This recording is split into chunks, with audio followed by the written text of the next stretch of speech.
Hi guys, and welcome to my live coaching. I'm going to be sharing some tools and techniques with you guys today on the subject grief, or what I like to call surviving a loss. This is one of the tools that I use with some of my clients, and it's based on the tier model of grief, which is split up into 4 sections, which I'm going to go through with you guys today. Starting with the first, which is the letter T. So this is to accept the reality of a loss. As we all know, it can be really hard when you first find out that someone's passed on, whether you knew it was coming or if it was just a complete shock to you guys. It doesn't make it easy either way, to be able to accept and understand what's happening. You know, you'll experience a lot of emotions, a lot of questions, which can make the grieving process, especially at the beginning, really hard to start, and everyone will deal with everything in a different way, and that's completely fine. So to accept the reality of a loss, what I always recommend to my clients is starting to think about all the things that are coming up as they arise. So it might be, I wish I'd said this, or I don't understand quite what's happened. You know, the last time I seen you, it wasn't how I wanted to leave it. It might be that you had more to say and you just never got the chance to say that, or share what you were thinking with that loved one or with that person. So by writing a letter, basically what that does is it helps you to release all of those emotions and all of those questions and really get them out on paper. Also, it's really good because in our heart of hearts, you know, with that person that you've lost, what kind of response you would get. So you might find that you go through a bit of a journey and a roller coaster where you're laughing one minute and then the next minute you might find yourself in floods of tears, unable to breathe, and it's absolutely natural, guys. And actually, it's a really beautiful experience in terms of being able to get all of your emotions and everything out there.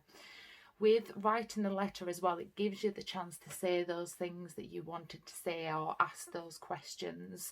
You might find through the process as well that you find yourself getting quite angry or quite frustrated.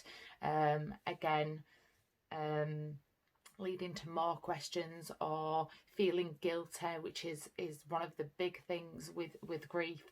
But it helps you guys really kind of get everything out there onto the paper.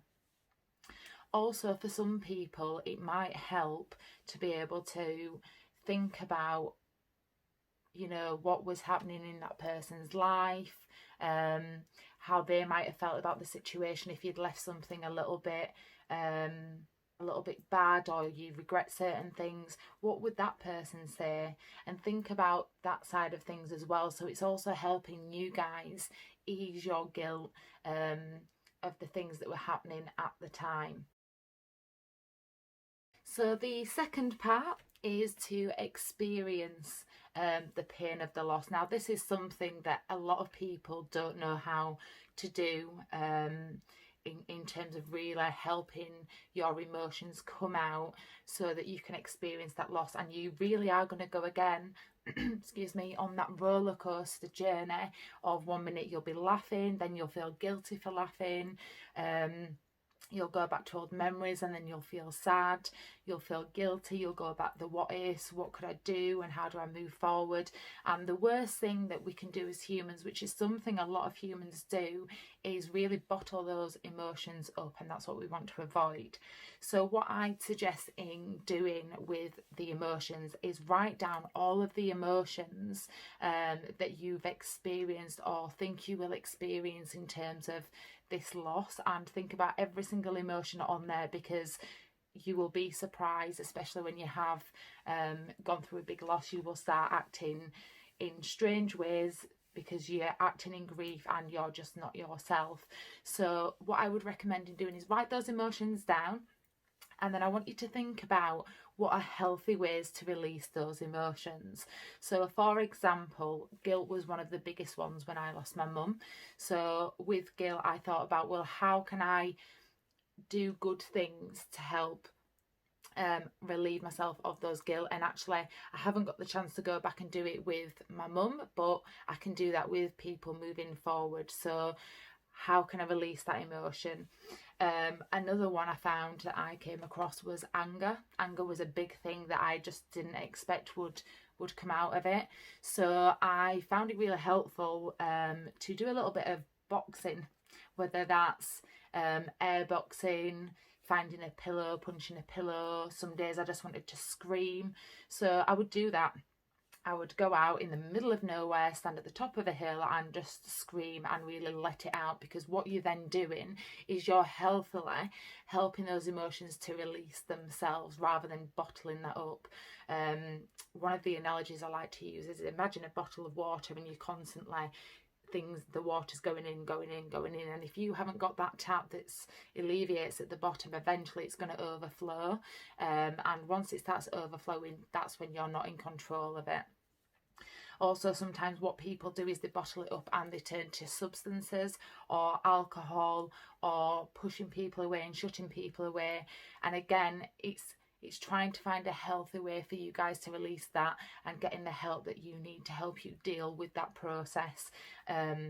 Everybody is different in terms of the length of their process, and that's absolutely fine as long as you're finding that healthy way for yourself to be able to release those emotions and help those emotions come out so that you can release them, move forward and not look back and then regret some of the things that you were doing at that time. Then the next step, guys, is to adjust to the new environment without that person. So this is one of the toughest things, is going about your day routine, especially if it was someone that was really close to you, without that person in your life and knowing that there's going to be changes.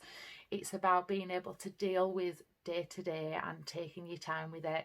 You might find that your daily life is really difficult at first, so you might forget things.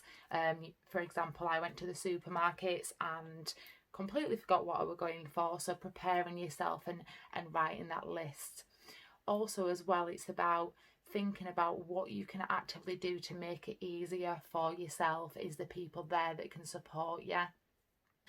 Also, another good trick is looking back over the list that you wrote with emotions and dealing with those in a healthy way, and what kind of things were you doing in terms of when you were feeling guilty, why were you guilty?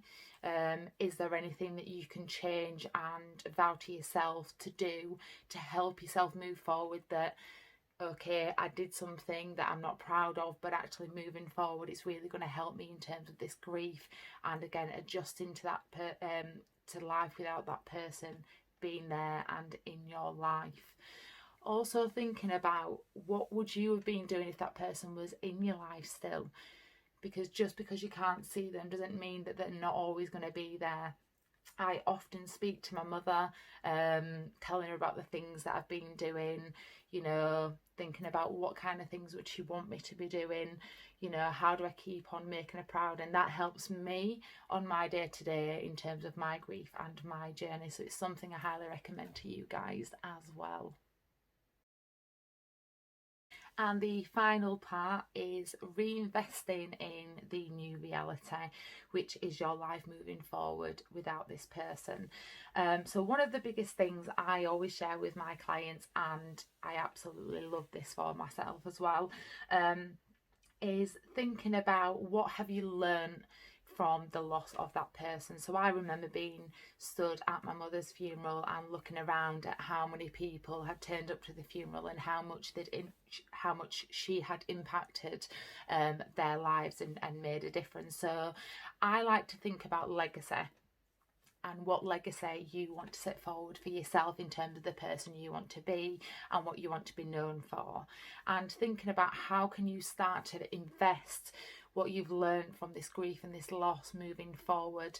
So for example, it might be that you felt really bad because you didn't see this person as much as you wanted to see, or you didn't get to see them that last time when you were going to go, but something came up. How can you make more time for the people that you want to see and spend more time with? So again, moving forward, when we do lose other people, which unfortunately is going to happen to us, that we can make sure that we're doing everything that we can possibly do to help alleviate the guilt and also build those relationships and be a part of each other's lives, which is really important.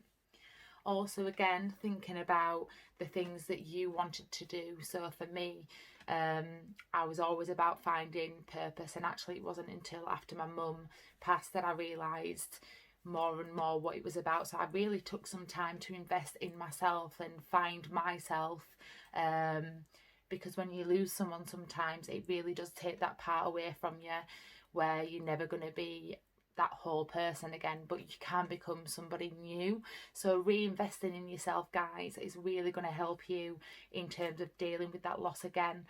And again, keep that person in mind, speak to that person on a regular basis, and make them a part of your journey moving forward. It might also be that if your loved one passed of a certain illness or ailment, that you want to reinvest and kind of step forward and really start raising money for charity, or doing a little bit more to give back to other people and help the research out there. That's also a really good thing to do, because you find yourself around like-minded people that have been in that situation as well. So it also helps you and another person. It also helps you in terms of your journey and moving forward and doing something good and being proud about it. And again, what that does is it helps alleviate that guilt and feeling bad and going back over and really kind of being really difficult and hard on yourself for something that has come out of this loss as well.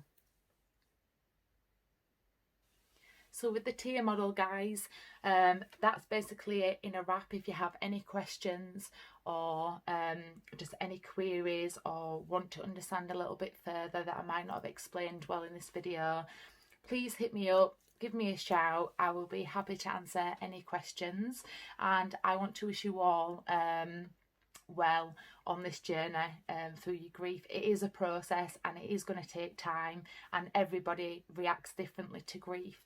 So just know that you're not alone, and there are plenty of people that want to be out there and want to help you guys, okay? And I'm one of those people. Thank you very much for taking your time today to listen, guys. I'm on Instagram as mylife_mentor. I'm on Facebook as mylife2017. And I also have my website, which I'm going to share with you guys in a second. Thank you very much, guys. Hope you enjoy the rest of your day, whatever you're doing. Thank you.